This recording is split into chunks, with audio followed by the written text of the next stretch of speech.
Welcome back to another episode of the House Divided podcast. Also, welcome back me to the House Divided podcast. It's good to be back. It was a difficult and long week last week, but now we're back in the studio, and we seem to be having a bit of a difficult time here today, where we've been having some trouble with the mics all day, and we've been trying to get it figured out. So, just be patient with us as we go through today. The noise quality might not be the same as it always is. But I think, I'm itching to get back, so why don't we get right into it. We had a couple of big games last week, especially one in the Big 12, where the undefeated Cougars faced the Texas Tech Red Raiders, and it was all Tech in a big dominant showout. For the new Big 12 favorites, I think it's safe to say, what are your takeaways from that game? Yeah, man, I think takeaways is this is Tech's conference to lose, even though kind of going into it, that was the conclusion for a lot of people, but it was good to see them play what has been the best team in the Big 12. Yeah. I think defensively they were dominant. BYU couldn't do anything for 3.5 quarters. They put up a little garbage time points there at the end. But this Tech defense and this line is for real. You can't really run the ball on them, or we haven't seen anyone do it yet, which is impressive. And then offensively, relying on that run game, and then Morton making some big throws. And they were kind of in control since the first 2 minutes of the game, and they never let up. It was a dominant performance there from the Red Raiders. Yeah, I agree.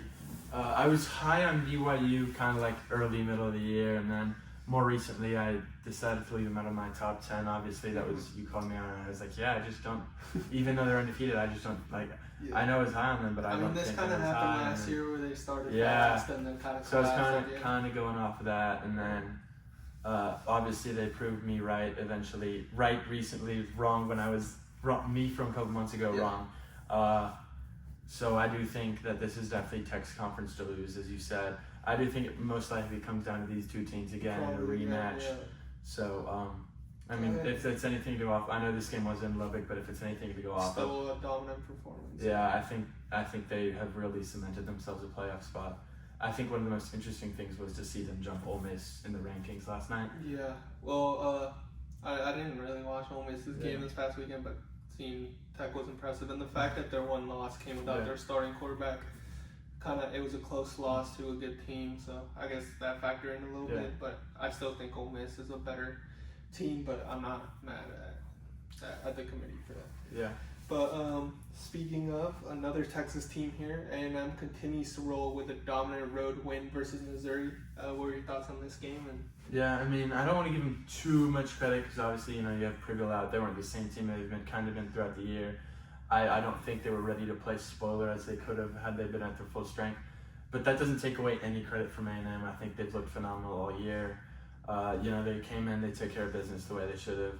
Marcel Reeds kind of keeps putting himself, a lot of people are mentioning him along with those kind of top 3 names for the Heisman Trophy, but he's itching and fighting his way there, and I think that's kind of impressive. And I guess just the takeaway, I've been saying it every week when we talk about A&M, the balance is just there, and when you have balance, you're an unstoppable force.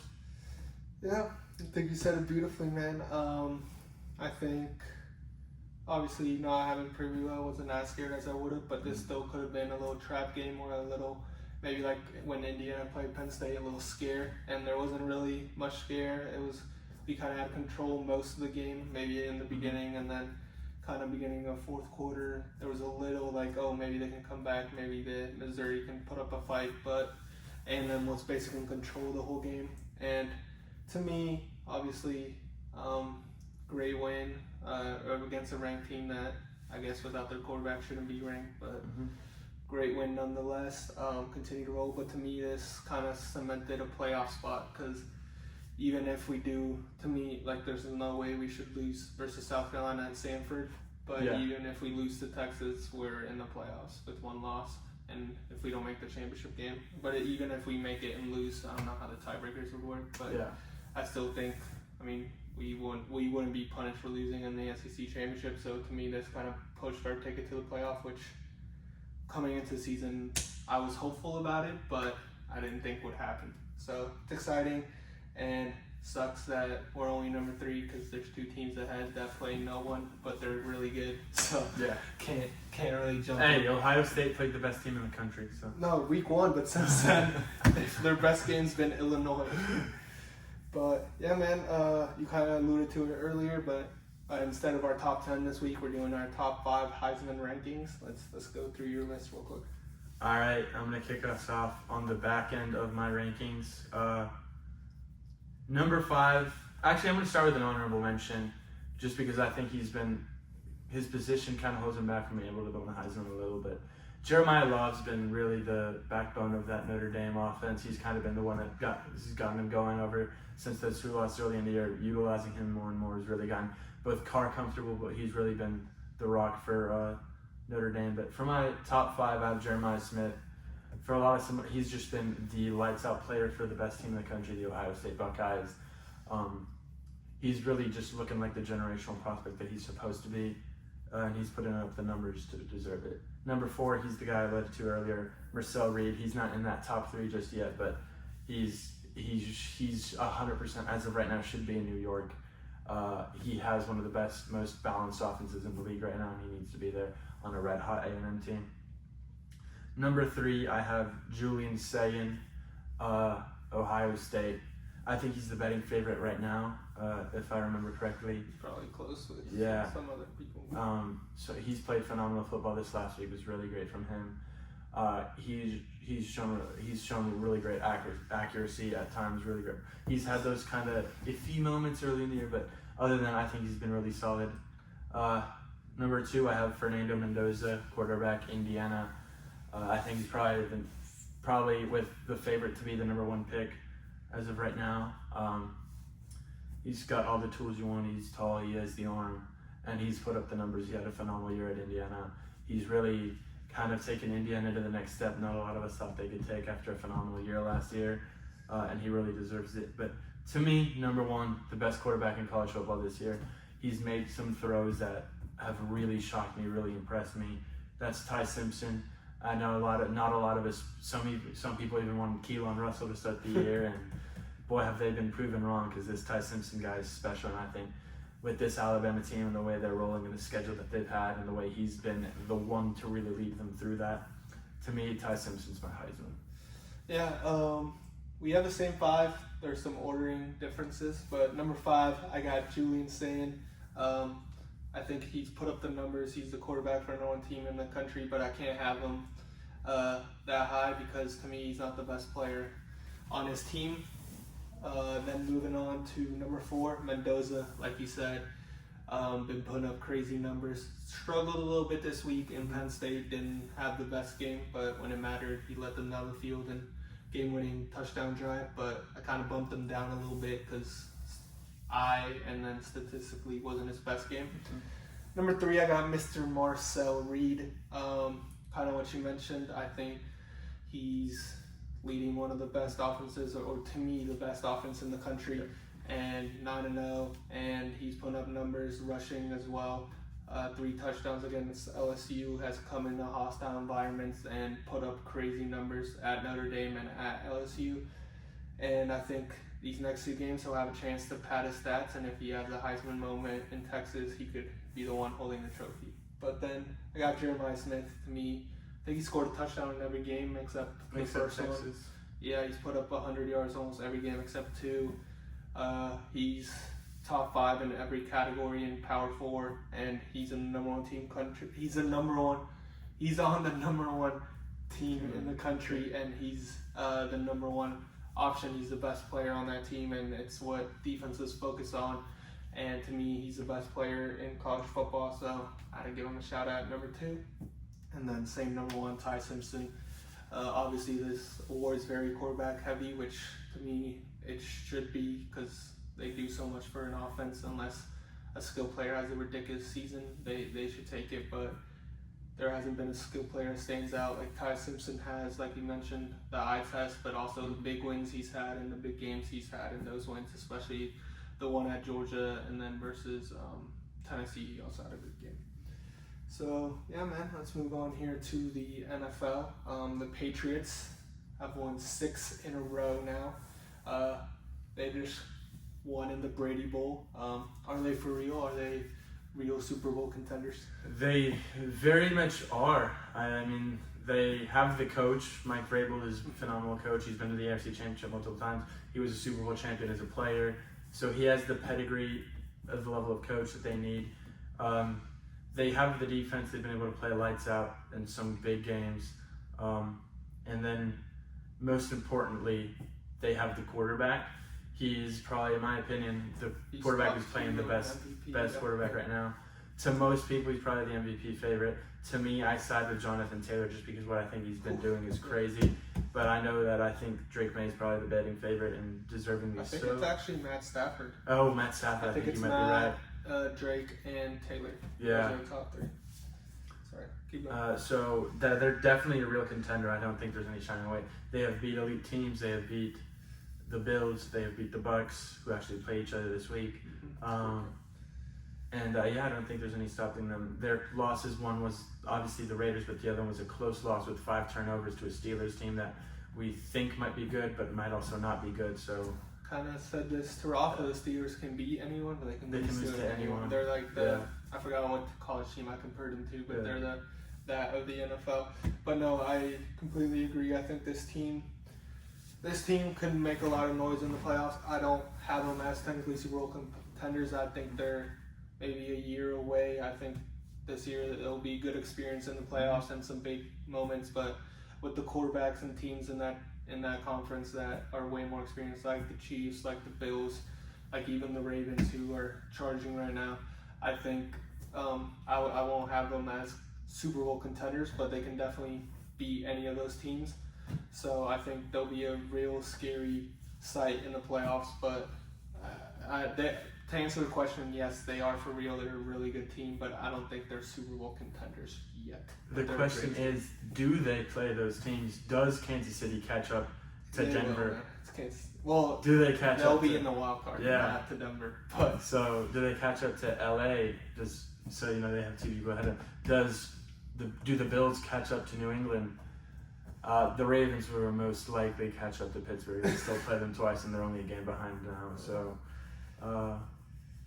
And then the Bucks side, obviously a lot of injuries in the receiving side. You put up a great fight. I honestly thought they would win this game, but I'm not very much discouraged by this team. The Patriots defense is really good, especially against the rush. So I think for the Bucks, that division still a close game. Terrible division. Your closest competition, Carolina, just lost to your furthest competition, New Orleans. That was insane. So.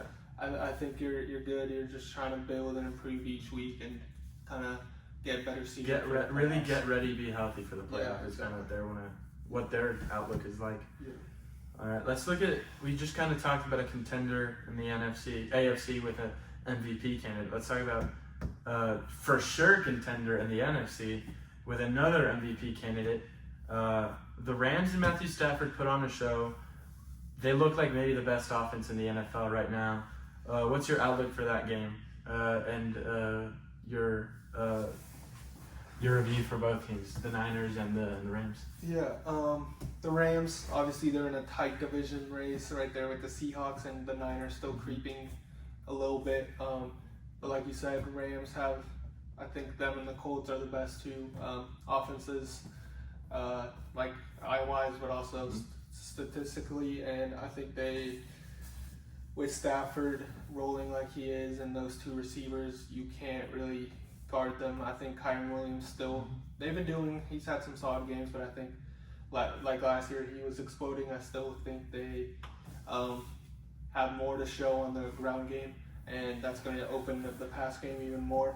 But no, this Rams team was for real. I mean, we both picked them to win the NFC preseason. They kind of slipped up in the beginning, but lost to good teams. But then they've climbed back up, and they're looking like that team we thought they were. And for the Niners side, I think this team, Kyle Shanahan's probably done the best coaching job this year so far with a team full of backups and having them contend against great teams and having them be, 6-4 now? Yeah. So I think he's done a great job, but I think the momentum's going to die off, and I think they'll slip out, maybe be that 8 seed in the NFC, unfortunately, but they could still slide in that 7 seed because there's not I mean, the Bears are contending for that, the Vikings, maybe the Panthers, but besides that, there's not a lot of teams fighting for that last wild card spot.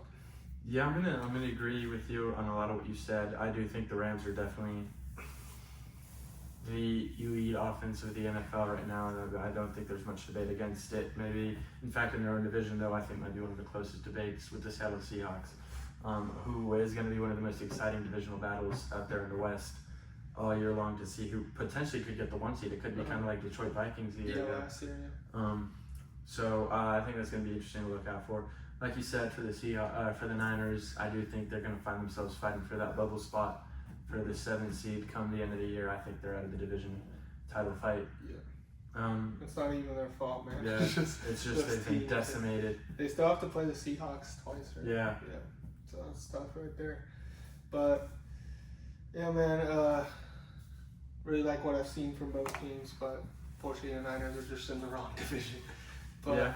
But the Seahawks are on top now, so I mean. Yeah. Who do you like going forward more, the Seahawks or the Rams? I like the Rams, but we'll talk about they do face off this weekend. Yeah. Let's go more in depth with that game, but I do think the Rams come out with the division. Maybe kind of like you said, that last head-to-head matchup end of the season. I don't think it's the last game of the season, but maybe it's one of the last weeks. I think that's going to decide it. I think it's all going to come down head-to-head because there'll be a lot of the teams they face down the road. All right, man. Another divisional battle kind of ensuing that we didn't expect here. Yeah. The Ravens continue their playoff push, defeating the Vikings in Minnesota. Will they catch up to your Pittsburgh Steelers, man? I think they already have. I mean, when you were down 3 games, but now they're only 1.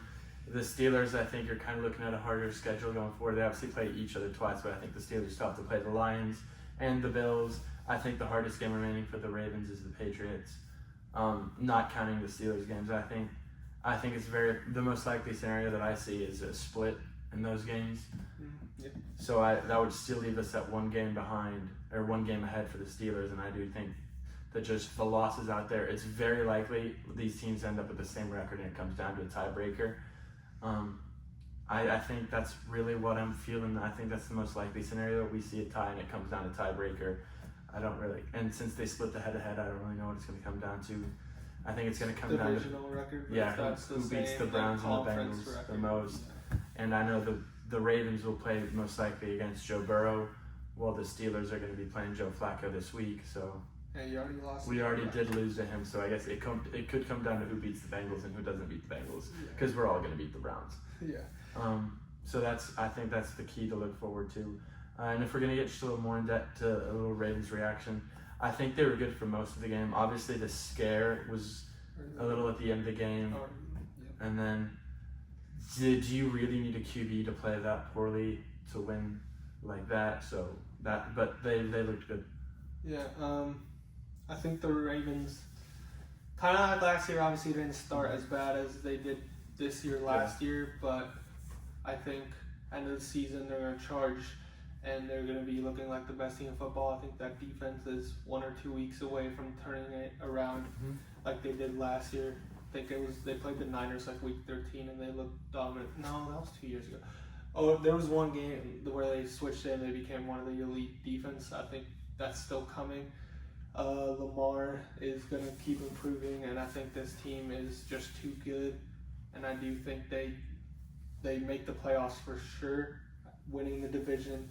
I don't know what their schedules look like. I know they still have to play each other, but twice. Yeah, this Ravens team's good. I think they play each other week 18, so it'll come down until that game. They have a lot of momentum, and when you have momentum, you saw the Patriots won 6 in a row. When you have momentum, you believe. So, great game, and let's move on to not a great game here. It was great name value, great teams, but an ugly game there on Monday Night Football. 10-7, the Eagles defeat the Packers. Are the Packers a little overrated, man? That was very concerning. In fact, I'd say that's, in a way, 3 concerning weeks in a row for the Packers. You obviously had the loss here in Philadelphia where you couldn't put any points. You have the loss against the Panthers where you couldn't put any points. And it's like, well, the Panthers have been, they won, but they just lost to New Orleans, so that makes it a lot more concerning for Green Bay.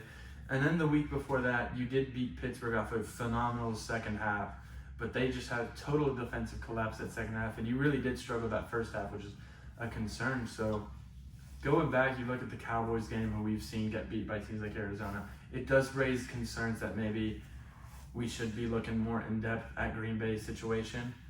And I think that is maybe seeming that they might not be the top dog in the NFC that they appeared to be very early on in the year in the win against Detroit. No, yeah, I agree. I think they're not. They could still turn the contender. They still have everything player. They on have paper. the things in paper, exactly. Yeah, but what I've seen from this team so far this season, there was bright spots where like, oh, this is a contender, but I think they're just too inconsistent, and especially offensively, I think this defense is great. Limiting the Eagles to 10 points, especially when your offense is doing nothing, is not a small feat. Their defense is legit. I think offensively, it's kind of the same things we've been saying about them, is they don't have a number one receiver, and they can have guys that go off some games here and there. It'll be Watson, it'll be Dobbs, it'll be etc. It would be Wicks some games. They don't have that number one guy, and they need to address it. Obviously, it's too late now, but they thought they addressed in the draft. They drafted one first round, and he hasn't done anything all year. And then to me, also, when I look at who can win the Super Bowl, I don't think Jordan Love is there yet to be a Super Bowl winning quarterback. I still think this team's great, and they can beat anyone, and they can also lose to anyone, as we've seen. But I don't think this is a Super Bowl team, even though I said earlier, I don't think Jordan Love is a Super Bowl quarterback, and this offense has not looked good, especially like you said these last couple of weeks. I mean, I'm going to disagree on that last point, though. I do think Jordan Love is fully capable of winning the Super Bowl. I think he has the talent. Not right now. I know he has the talent. He can do it in a couple of years, not in this season.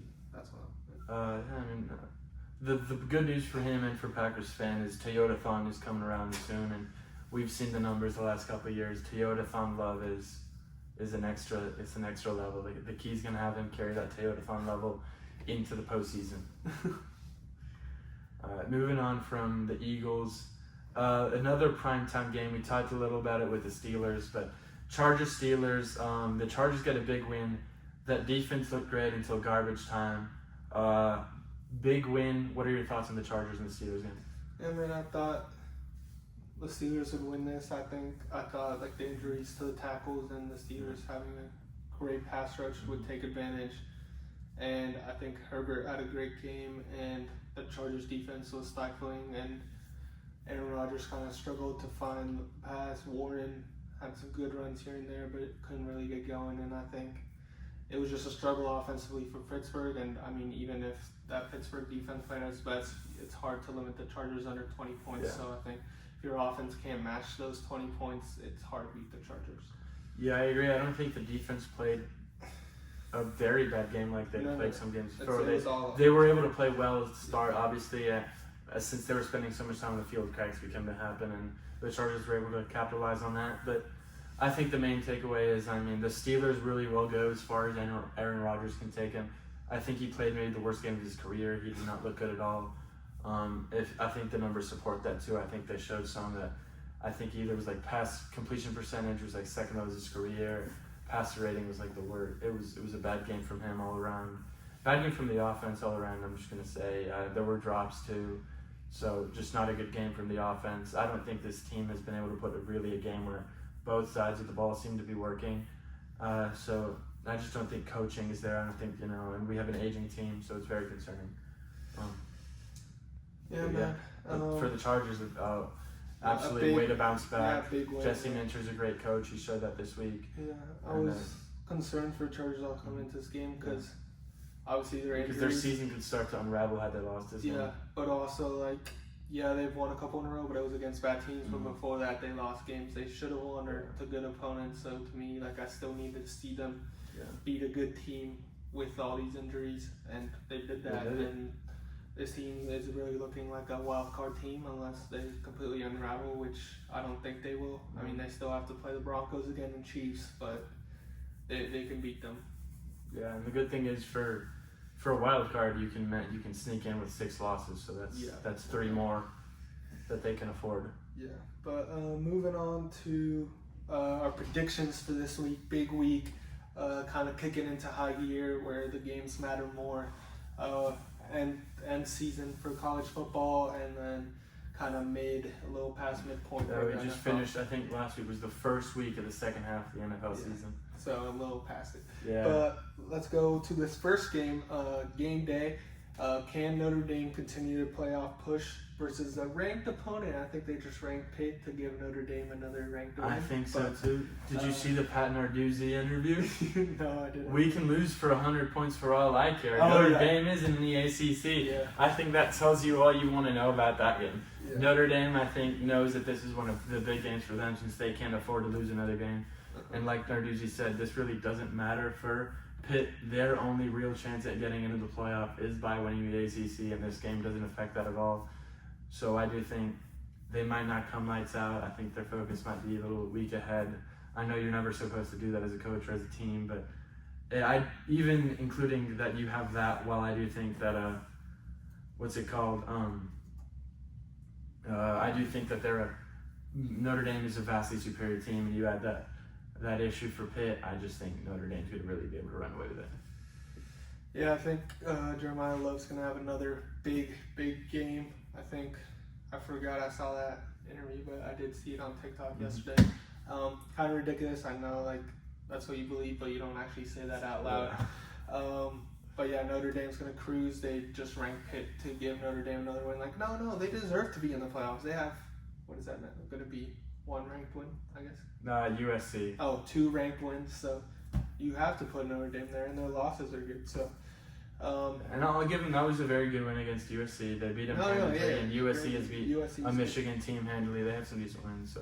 No, yeah, but to me, don't know why game day went there, but hey, I would have gone to Texas, Georgia, but Notre Dame's going to work them, and I don't think it's going to be particularly close at all during the whole game. All right, let's move to a game back to the SEC that also could have hosted game day, but didn't. The Oklahoma Sooners, coming off a couple big wins, against Tennessee. They try to take it against an even bigger dog in the SEC. They face the Alabama Crimson Tide. Please give us a preview into this game. Big showdown between a QB that was looking like the Heisman favorite early on in the year in John Mateer to what is now looking like maybe a Heisman favorite in Ty Simpson. Yeah, I think Bama wins this handily, not only because it's in Tuscaloosa. I think also they have a little revenge on their mind from last year where Oklahoma kicked them out the playoffs. But also just the matchup, I don't see a way OU wins this. I think the way to beat Alabama is with a mixture of pass and on the ground, and OU just has no run game. And passing, I think Mateer, he hasn't looked the best since he's come back, so I think Bama's great pass defense is kind of shut him down a little bit, and if they can't run it, then I don't see them moving the ball very well. And then on the other side, we saw you kind of show up against that Tennessee offense, but I mean, Joey Aguilar's good, but he's not these receivers and Ty Simpson's way smarter with the ball and better decision making, and he can make throws that Aguilar can't make. And I think these 3 receivers are going to have a massive game, and Ty Simpson's going to have another Heisman moment type game. I very much like your analysis there. I think you put it quite eloquently. I think Alabama's just kind of a superior team at basically every level. Yeah. I think they're kind of also fit to stop Oklahoma's strength as of right now, and they can challenge maybe Mateer to throw, who, as you said, hasn't been the same. And I think if you try to put this in Simpson's hands, he's going to deliver. So I think the Tide win, and I think the Tide win by a good amount, like you said. Yeah, and I think they can also protect Simpson like kind of Texas did with Arch and with Simpson with time. We saw what Arch did with time, so just imagine what Simpson can do. But yeah, I don't think this is going to be close, to be honest, but tough for OU. Have a tough schedule this year. Then moving on to the last game we're going to talk about here for college, your Texas Longhorns with the season on the line versus an old enemy, Georgia. Can they get their revenge here from last year? As they say, man, 30 times the charm. We didn't get it done. in Austin a year ago. We didn't get it done in the SEC championship a year ago. But this time, third time's a charm. You know, we have had a rough year. Not that we were coming in hot last year. This year we're coming in a little slower, a little sluggish. But we're coming off a bye week, which I really like, going into Athens. It's going to be a hard environment. It's going to be a night game, and it's going to be tough, but I do think we can get it done. I think Arch has found a little bit of momentum. Something's going. He's playing a lot better football. I think the defense, you know, they have to be ready to show it lights out. Hopefully Michael Taff is back for this week. He would be questionable. Yeah, I think so. He's been a strong presence in the back end for years now, and I think it's kind of the right time to return to be a captain. Make kind of like a big important memory for him here. Hopefully we can kind of get the run game going. There's been spots where the O-line's playing a little better, and Weisner and Baxter and group have been able to get going. And I kind of saw a little bit not last week against Vandy. There were shades of moments of kind of Wingo trying to really establish himself as a one, and I really like that. So I do think that, you know, this team isn't necessarily this Georgia team, as we've said all year. They aren't the Georgia that they've been in years past. I don't think Stockton is kind of, I don't think he can tear us apart through the air. And I think now that we have film on him, we can kind of do a lot better job than we did in the SEC championship when he came in a year ago. I'm not going to say he's going to throw 3 interceptions like Beck did last year, but I do think we can shut him down and shut that Georgia team down. I'm torn, man. I'm not torn on who to pick. I know I'm going to pick on who I want to win. There's 2 reasons. I want Georgia to win, so the Texas A&M tickets go down and I can afford a more reasonable price ticket. But I want Texas to win, so you guys look strong and maybe we can kill your season in that last game. So I'm kind of torn, but without any emotions, I think Georgia will win this game. I think they are different. I will say it's not. They're not necessarily built like they were last year to beat Texas, which was a strong defensive team, No line. Jalen Walker, which makes me so happy. And then this team is more offensive. They're going to put up points, and this defense is still young and learning. But no Michael Williams. With the crowd on your back and a big moment, the pass rush always somehow gets home. And Texas O-line has played a little bit better these last couple of weeks, but they're still a little weaker in the sense kind of from last year. And we saw obviously Georgia's D-line is way different from last year, but we saw him wreak havoc a little bit. And I think if you don't give Arch time, I think he'll kind of get frantic like he has been, but if he has time, he can kill you. So I think it's going to come down to Texas O-line versus Georgia's D-line and that defense. And because I think Georgia, even though I like your defense a lot, is still going to be able to put up points because they're really talented. Running the ball, quarterback running the ball and passing. So I think at the end of the day, with the home crowd and Kirby's experience in big games and and that defense behind that crowd, knowing they have to win this game to keep their SEC championship alive, because Georgia's not satisfied with just going to the playoffs. They want to win the whole conference every year. So I'm going to pick Georgia in a tight, kind of ugly game. I'm not super low scoring, but kind of it's gonna be decided by a turnover, one key turnover, and I think it just falls Georgia's way. But hey, wouldn't be shocked if Texas keeps playing like they have, and they can obviously come in and win. It's a fair assessment. Let's transition over to the NFL now. Little other big week here. We got a little rematch here from week 1 when J.J. McCarthy went off in the 4th quarter after playing 3 stinkers. But now the Bears have gone off. They've collected a couple good weeks in a row. They just had a comeback victory themselves against the Giants.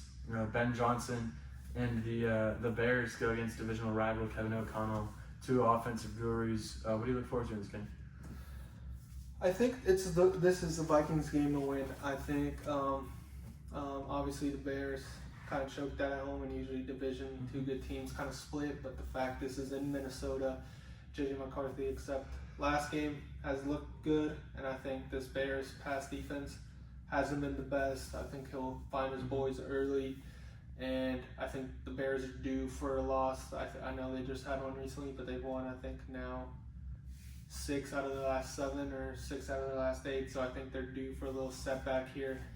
And I do think the Vikings beat the Bears here in Minnesota. I'm going to have to disagree. I'm going with the Bears on this one. I think historically with the Lions, Ben Johnson was able to really own the Vikings. I think that kind of can continue once he really set foot and got his things going. Obviously, he was close to beating them and was JJ McCarthy historic quarter away from doing such a thing. I think the momentum that the Bears have been able to do is going to be. I know the Vikings have a stout defense that can really be able to confuse and shut down that offense and a young quarterback like Caleb, which is the biggest thing worrying me. But I do still think the Bears are kind of in a superior place right now, and I just don't think that Vikings offense is there to be able to keep up. That's true. All right, man. Moving on. There's a lot of big games this weekend in the NFL, but we got AFC versus NFC contenders, Bills versus Bucks in Buffalo. Who you got, man? I'm gonna go with the Buffalo Bills here. They beat the Kansas City Chiefs 2 weeks ago, and then they had a very concerning blowout loss against Miami this week. And I think they kind of do need to have to bounce back, especially against a hurting Bucks team who is still really good, but they're not what they were earlier in the year, in my opinion. I think what they need to do is wait a little, and I think this is kind of going to be a second fall in a row to an elite AFC East team. I think the Bills' defense kind of take this as a get-right game, and I think the offense is kind of really going to explode. I think they're going to really rely on that running game a little more in a way that they didn't against Miami. They're going to try to get James Cook going. I think that's going to work a little and really open up Josh Allen in the passing game. Doing so, because I'm going with the Bills. Yeah, I think they try to get James Cook going. It's just early he wasn't going, and then they were down. So they didn't really get a chance, but I agree. I think this Bucks team is not built for. It's not as cold as it's going to get later in the year, but a cold weather game in an environment like that, I do think Mayfield will have a good game. This Bills pass defense isn't the best. We saw Tua kind of work them, but at the end of the day, Josh Allen in Buffalo in a big game in the regular season, you can't count them out. So I'm gonna go with the Bills here and bounce back after getting absolutely embarrassed this weekend. They'll look in the mirror and be like, all right, we're better than this, and they'll show up and beat the Bucks. Let's talk about maybe the headline showdown of the week, a battle for the top of the division. We teased it a little earlier. We got the Seattle Seahawks and the LA Rams. Maybe the two of the top. Maybe another chance. We obviously seeing it once again, but we could see it 2 times more maybe in the playoffs, maybe the NFC Championship, with 2 real MVP candidates in Sam Darnold and Matthew Stafford in the Cooper Cup revenge game. What are you looking forward to in this game? Just offensive firepower, man. 2 elite passing offense. We got the NFL leading receiver in JSN putting up crazy numbers. Darnold having a great season, and then obviously Stafford being #1 in MVP and his 2 weapons, absolute route technicians and PPR monsters. So I think at the end of the day, this game is going to come down to which defense can get a crucial stop at the end of the game, or which team and which quarterback do you trust with the game on the line in the 4th quarter. And to me, that's Matthew Stafford. We've seen him do it year after year, game after game. So in this one, especially in LA, I am going to pick the Rams to take a chokehold of that division. Or not chokehold, take a slight advantage in the division.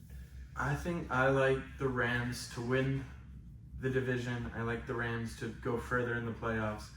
But there's something about this week that's telling me the Seattle Seahawks are coming out of LA with a victory. I think they might be playing better defensive football right now. I think that defense has looked like a top 3 unit the last couple of weeks. That offense has also looked like a top 3 unit the last couple of weeks. Sam Darnold's played some of the best football in the NFL the last couple of weeks. He obviously had that phenomenal half against Washington. And JSN is just obviously a true #1 now. Absolutely phenomenal. And there's just something about this week and Mike McDonald, and I think he's a great coach, and I just think they're going to walk into LA. They're going to play an incredible game. So are the Rams. It's going to be hard fought. It's going to be back and forth. It's going to be a back and forth, great game. The kind of games you tune in, that's why you watch football kind of game. And I think we finish off with the Seahawks taking a lead in the division. Wouldn't be shocked. All right, moving on to not as tight as a division battle, but it could become one. Can the Chiefs slow down the red-hot Broncos in the Mile High City? I think the Chiefs are favored by 3.5, which is disrespectful to the Broncos that are 8-2. But I do think though that this is kind of the time where they fight back for that lead, get a game back on the Broncos. I think the Broncos have kind of really slowed down the last couple of weeks. I don't think Bo Nix is really playing his best football that he can. He is kind of suffering from the sophomore slump rather than the super sophomore like the Drake May year he's having. And then that defense has obviously been lights out. That offensive line is playing phenomenal football. So I do think that they are still a very strong team. It's going to be a very close game, but I just think that the Chiefs coming off a bye, they have the preparation for it. Obviously, there's been an extended week, little for the Broncos too, because they played the Raiders. Yeah, you're just thinking back to that game. It's been 2.5 bye weeks. Yeah. But no, I agree. I think. But I think it's just time for the Chiefs. Yeah. I think they have the quarterback and everything. This is a must win. If they don't win this, they don't have a chance run in out the of gas division division and maybe wild card. They're going to need a lot of things to go their way and start really rolling. But I mean, yeah, Denver probably has a top 2 pass defense, but I think with Rashee Rice, they have just too many weapons. Andy Reid is just too good and schemes his players open against any defense. And I think Mahomes knows how big this game is, and he'll show up and lead his team to win. And Denver is gonna. I still think they're a great team. They're a real playoff contender, especially if they get home field advantage in that cold altitude weather. But I think Mahomes is also 13-1 or something ridiculous against the Broncos in his career. Yeah. So I think that they take care of business and kind of push up for that divisional lead. Yeah, I agree. I think they definitely at least they're going to get the Broncos on the Chargers level. There's going to be time for that. Yeah, I mean, obviously there's the concerns that the Chiefs offense didn't do as great against the Buffalo defense, but I mean, I just think it comes down to I don't think Bo Nix is going to be able to control the game. Josh Allen, the same way Josh Allen could. So I think that gives the Chiefs more opportunities to be able to score. Yeah, exactly. All right, let's move on to one last NFL game. It's going to be on primetime Sunday night. Chris Collinsworth, Mike Tirico, Lions versus Eagles. We've talked a little bit about potential NFC championships 2 games ago, but this is another potential NFC championship game. Kind of the one we all expected last year and didn't get because of the Jaden Daniels legacy game. The Lions versus the Eagles. The Eagles take another shot at one of the NFC North favorites. Do they come out victorious again, or do they fall this time? First of all, Chris Collinsworth is probably going to find a way to mention Mahomes 10 times in this game somehow. And Josh Allen 7. Yeah, but no, I think the Eagles take care of business. I do like this Lions team a lot, and this Eagles team has won some ugly games, but somehow they always find a way to win. And at home, it's one of them, Pittsburgh and other places, one of the few home field advantages in the regular season. And I think they'll find enough in the running game and passing game. Detroit's been lost some questionable games. We saw McCarthy kind of dot him up, and I'm not saying Hurts could do that, but you could get A.J. Brown involved or Devontae Smith involved, and we know how good Saquon is and that O-line is. So that defense has been showing up too. I still think Goff is gonna do his thing, but the Eagles just always find a way to win against these great teams in ugly or just somehow, some way type games, but they still win. So I am going to pick the Eagles in this one. I'm going to disagree here. I'm going to go with the Lions. I do think it's going to be a very close game as well, but I just think with Dan Campbell calling the plays, this Detroit team has looked really good. I do think this is going to be a bit high scoring, as you said. I don't think the Lions defense is quite there as maybe the Packers defense is to shut them down and hold the Eagles at 10 points. But I do think they have the high-powered offense to be able to overcome that Eagles defense that hasn't been as dominant as it can be. So I'm going with and Jair Alexander stepped away from the game. I know he never played for them, but obviously you don't go out and get corners, and then if he's never going to play, that's obviously a concern. So I'm going with the Lions just because I think that they've struggled against good teams, and I think this is kind of where they turn that around as they start the true path towards the playoffs and a real fight now that the opportunity opened up with Green Bay's loss for the division. Yeah. All right, man, let's go straight into your fantasy explosion players here. For my first fantasy explosion player, I'm going with a wide receiver.